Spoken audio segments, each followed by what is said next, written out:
Hey guys, today we're going to solve a double-digit multiplication problem using the standard method. So my first step when I am multiplying using the standard method is to stack my numbers. Okay, so I'm going to go ahead and do that. Take 76 times 83. And it does not matter which one is on the top or the bottom. You can put whichever one you want, okay? But the 76 has to go together and the 83 has to go together.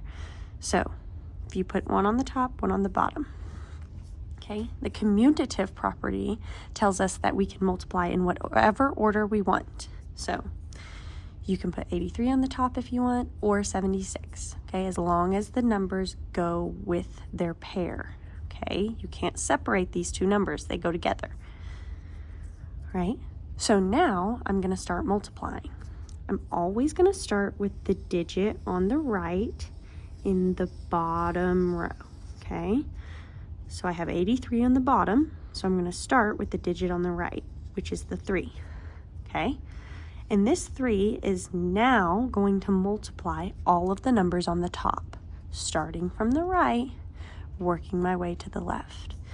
So I go 3 times 6 first, okay? This is the first one that I'm gonna do.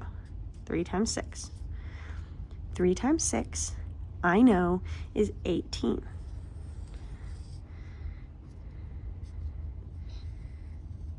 So I'm gonna drop my 8, carry my 1, okay? Then my 3 is still the one multiplying, okay? I'm not moving numbers. Now I'm going to do my 3 times the 7 because it's got to multiply all the numbers on the top. So now I have 3. I did 3 times 6 and I got 18. Now I'm doing 3 times 7, okay? 3 times 7 I know is 21. But I carried this 1 up here that I can't forget about. This 1 is going to add to the product that I got when I multiplied. So I multiplied 3 times 7 and I got 21. So now I'm going to add my 1 to that. 21 plus 1 gives me 22. And I'm just going to put the whole number down here because there's nowhere else for me to carry the number. Okay? So now my 3 has multiplied all of the numbers on the top, and that's exactly what it was supposed to do. But now I need to move over to my 8. But to do that, I have to use what's called a magic 0. It's what we like to call it in 404. So my magic 0 is going to be a placeholder so that I can then move to the 8. Okay, so we're no longer focusing on the 3. So I'm going to cross him out. I'm also going to cross out this number that I carried so that it doesn't confuse me later. Okay, and because of this magic 0, I now get to multiply my 8 because he is holding the place of the 1s. So now I get to move to the next digit, which is in the 10s. Okay,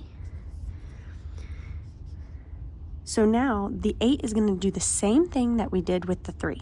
The 8 is going to multiply all the numbers on the top, starting from the right, working its way to the left, okay? So first it's going to multiply with the 6 because it has to start on the right. So 8 times 6, I know that is 48, okay? So I'm going to drop a number and I'm going to carry a number just like I did the first time, okay? So 48, when you work on dropping and carrying, the number on the right always drops down below the line. The number on the left is the one that you carry to the top, okay? So it always goes like that. Right goes down below the line, left goes up, and you carry it, okay?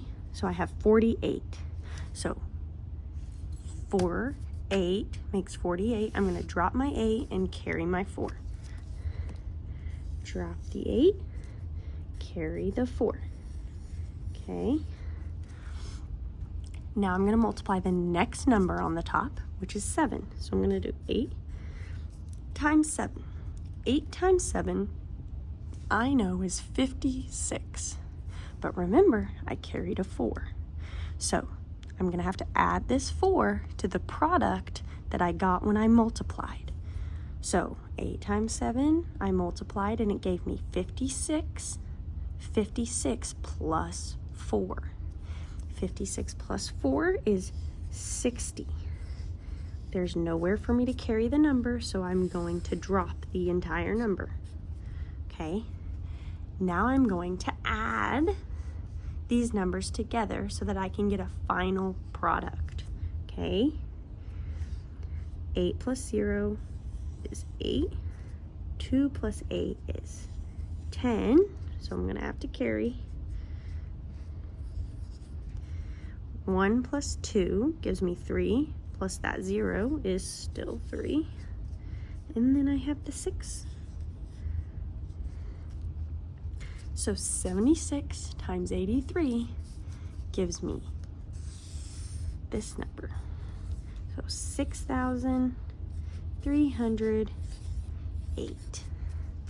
Thanks for watching. I hope this helped. Feel free to watch as many times as you need.